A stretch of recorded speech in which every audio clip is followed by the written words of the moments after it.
While cancer deaths in the U.S. have decreased in recent years, experts say one age group has seen an overall rise in cancer rates: younger Americans. William Brangham has the latest on these shifting demographics and what can be done to address it.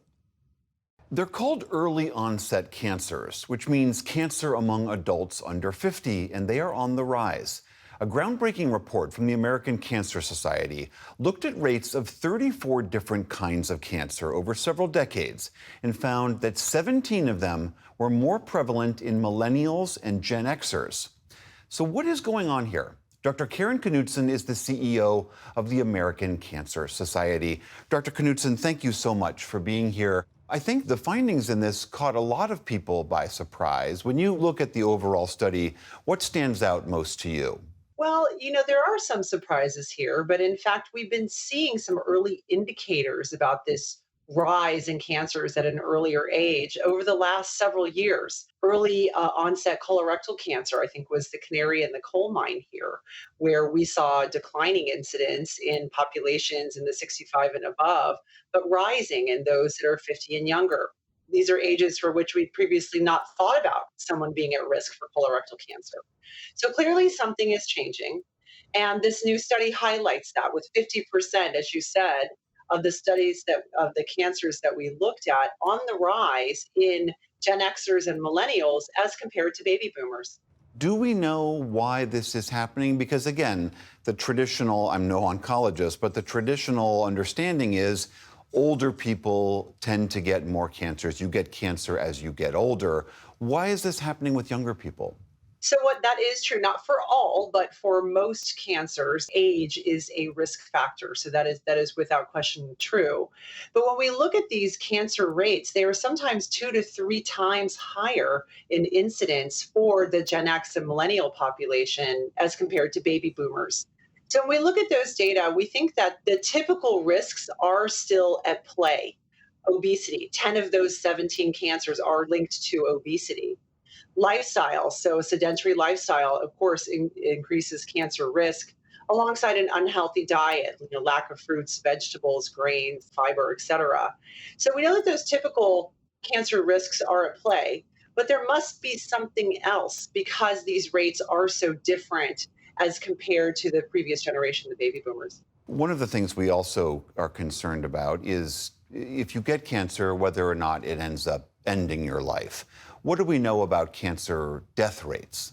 That's right. So when we actually looked in these three different age populations, we could follow cancer mortality as well in a subset of them. And we saw five actually that were of increased mortality rates in Gen X and millennial populations. It was liver cancer specifically for women, uterine cancer, gallbladder cancer, testicular cancer, which is not a cancer of aging, and colorectal cancer, which we talked about. So these leave then open questions for which more cancer research will be needed in order to address. And we can speculate as to what are some of these additional exposures that someone may have been subject to, or could it be a compendium of exposures, diet, and lifestyle? What I would say is that what we know right now is of all the cancers that we track every year, our own research estimates that up to 40% of them are preventable due to behavior modification. Things like having that healthy diet, staying active, maintaining a healthy body weight. Of course, don't smoke, limit alcohol, and get screened. So we know that early detection saves lives, and that increased survivorship is, of course, something that is well within means for screenable cancers. On that issue of screening, given what this study reflects, do you think we ought to be changing the guidance that we give to not just to doctors, but to individuals as far as when you get checked, how often you get checked? Such an important question. So it's important to remember that screening is not just about your age. That's one portion, but it's also about your genetics, if you know it, your family history, your own medical history, and your risk of exposures. So never too early to, when you are at your physician, ask and take ownership of it on your own. What is the right screening plan for me? So that all of those different criteria can be taken into account. Now, as it relates to cancer screening guidelines, we of course look at this regularly We are in the process right now of rewriting our prostate cancer screening guideline. But we were the first at the American Cancer Society to drop first colonoscopy from age 50 for people of average risk to age 45 because of these trends of early onset. So we will continue to monitor and determine whether or not the screening guidelines require additional modification. The science will lead us. Do you think younger people are getting the news about this? Do you feel like that this message is percolating out into society?